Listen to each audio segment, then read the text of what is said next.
Hey folks, this is Rhykker with another Diablo 3 Necromancer video. In this video, we're going to go over the transmogs and armor sets that are currently available for the Necromancer, as well as the data mined armor sets that we've seen so far. We're going to show male and female, and we're also going to dye the armor just to show you what parts you can dye, what colors change exactly. The dyed versions are not meant to look good, just to show you what part of the armor changes in color when you dye it.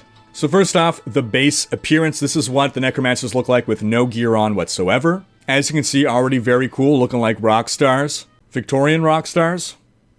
Victorian goth rock stars? It's very sort of Castlevania. Already she's looking pretty equipped, particularly those gauntlets. I'm a little confused by the gauntlets on both the male and female. Looks like they already have armor on. Next, we have the lowest level armor set on. And it seems there are some placeholder things. It seems to be that there's not all of the appearances in it just yet, but already this is a pretty cool look. And it's looking like studded leather armor. It's pretty badass. It's not super necro, but it is very, I guess, gothic with respect to like real ancient gothic, not like modern goth era. And just to show you what exactly you can dye here, we've added a little bit of red. And we're trying to dye different pieces, different colors, so you can clearly see which piece is the pants, which is the boots, you know, where the pants end, where the boots begin, as well as chest piece, etc. We should know that the first gear set doesn't include gloves or shoulders, or a helm, obviously. This is just like the baseline items that you can craft at the blacksmith. It's going to be the next level of gear where you actually start to get gloves, for instance. There's some weird texture, I don't know what the term is, but the texture, there's seams in the texture right there that look kind of awkward. Hopefully they can fix that. So for our next armor set, we get a hood to wear, or a coif, if you will. And the gloves really help complete the look. As you can see, it basically looks the same, and that's because I think they haven't made the model yet for the first set. I think the second set is what the appearance should be for the full second set. And the coif looks a bit awkward. It seems to be clipping through the hair in some areas. It's not clear actually where the clipping is happening and where it's just the coif ending. And again, the different colors just to show you how it dyes. Moving on to our third armor set, this is where we complete a full set including shoulders. And honestly, this is where things start to look really cool. The default colors are that sort of crimson and black, and you can see here with our dyed variations what colors you can change. But that right there is one of my favorite looks for the Necromancer. So this next appearance here is the one that I find is probably the most iconic Necromancer appearance. It's very Diablo 2. I like the way I like their take on that sort of grim helm, that skull mask with the horns. You've got the shoulder pauldron with the bone coming out of it.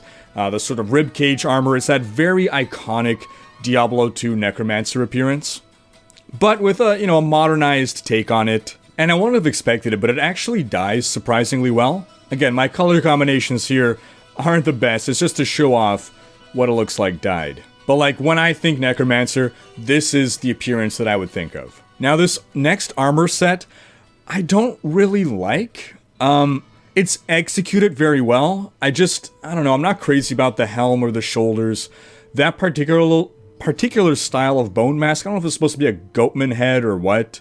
Again, the execution is well, it's technically good, it's just not to my taste. I'm sure some of you think it's super cool, and if you do think it's super cool, sound off in the comments. I think the goat head set is super cool. I think it's a downgrade from the previous one. I think the previous one, that iconic Necromancer look, was cooler. This is basically the different take on the same thing. This is like, okay, we made the Diablo 2 Necro, now this is like, you know, it's still a skull mask, but it's a different kind of skull. I think that's my biggest issue with it. Like, I'm pretty cool with the armor and everything else. It's mostly just the skull that they decided to use, as well as on the helm and the shoulders, that, I don't know. I don't love it, but I'm sure some of you will. And that takes us to the Rakesh Guard armor set.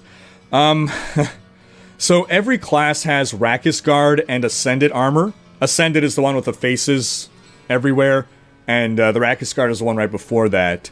I'm generally not fond of that on any character. Surprise, surprise, the Necromancer is no exception. I mean, it's basically, it looks like Saigon set from D2, which there's nothing wrong with that, but I don't know, it doesn't... It's a very homogenized appearance across all classes, and it's just sort of like boring, typical medieval era thing. I guess it's nice that it's included. It's nice that there is that if you want to be more traditional, I suppose, and... but, I don't know, it seems to lose the uniqueness of the Necromancer, but that's by design, I suppose.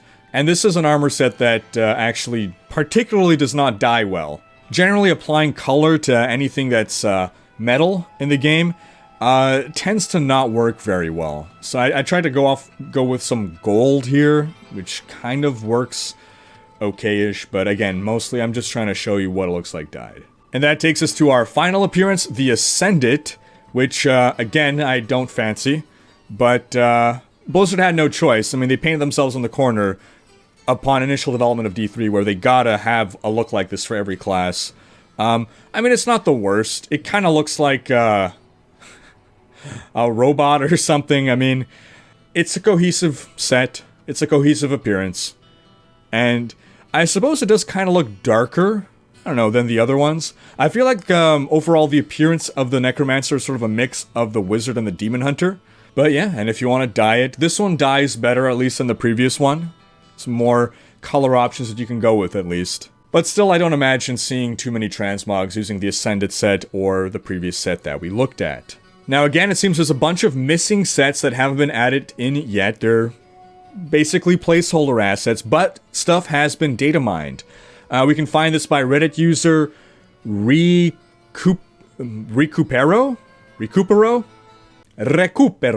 And so we can start to see this right here, which looks like a helm for some kind of cool blood set. We've seen that actually previewed at BlizzCon 2016. This will likely be the vampire set, the blood set, which I might have encouraged Blizzard to name the Trangul set. Then we have this helm here. This is a pretty cool and interesting mask. It creates an interesting profile with those sort of feathers, or I don't know if there's some weird stretching going on, actually. If you look at that, I'm not sure if that's properly being displayed in the data mining preview software. But I look forward to seeing what that'll look like. Then we have this one here. This looks like freaking Sauron from Lord of the Rings. I love this. I love this. I want a Sauron set where I just look like... wield a big old mace, look like Sauron. The reason for that is... my very first Necromancer that I made in Diablo 2, I named him Sauron. Then we've got this one here. This is interesting. This is like a Plague Doctor mask. Definitely inspired by that.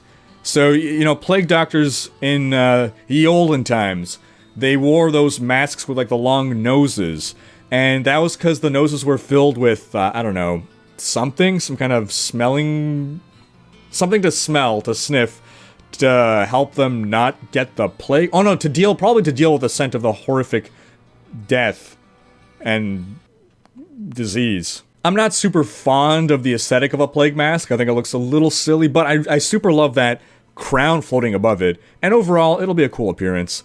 And then we get to this one. This one I love. I don't even understand exactly how this works. He's got a sword going through his head, through his face, but that is super cool. Again, we've seen preview artwork for that. I really like this helm. And then this takes us to basically some screenshots of, these are called the medium armor models.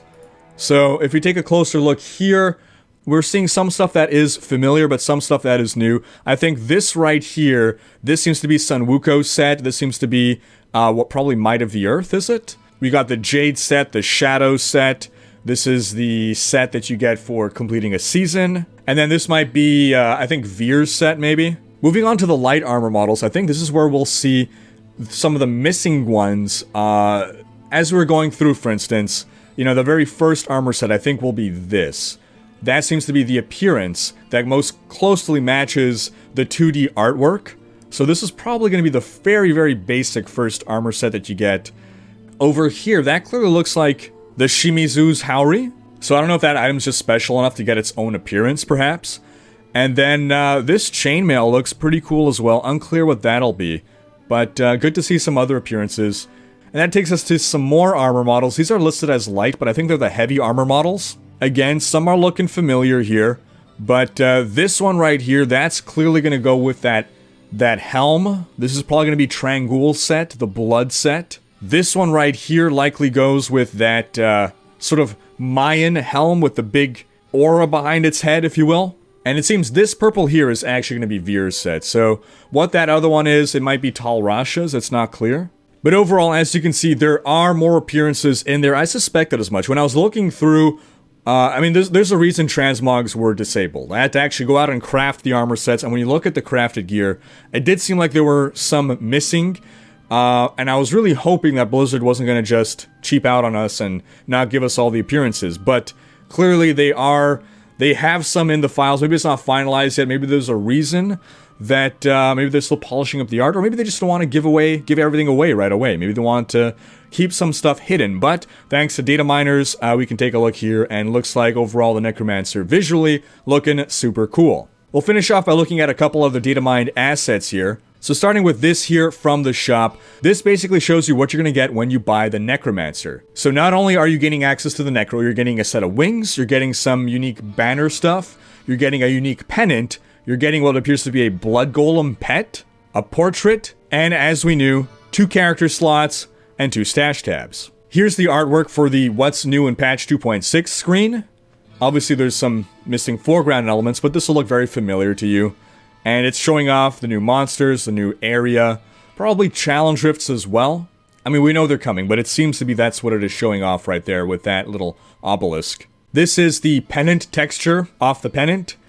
And here are what the wings look like. So it looks like we called it, folks. It looks like, remember those bone wings, the osseous wings that were added a couple of years ago and then removed?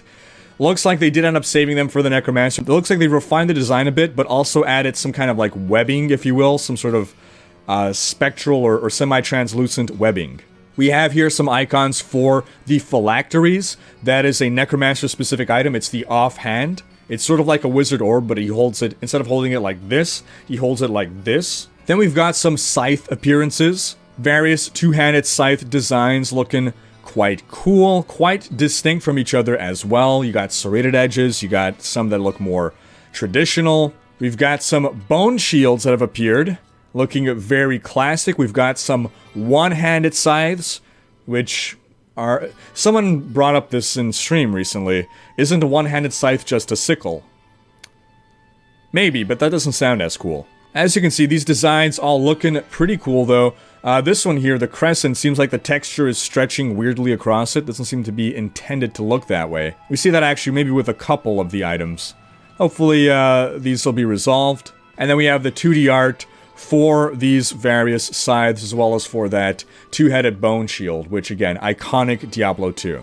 And that wraps up this video.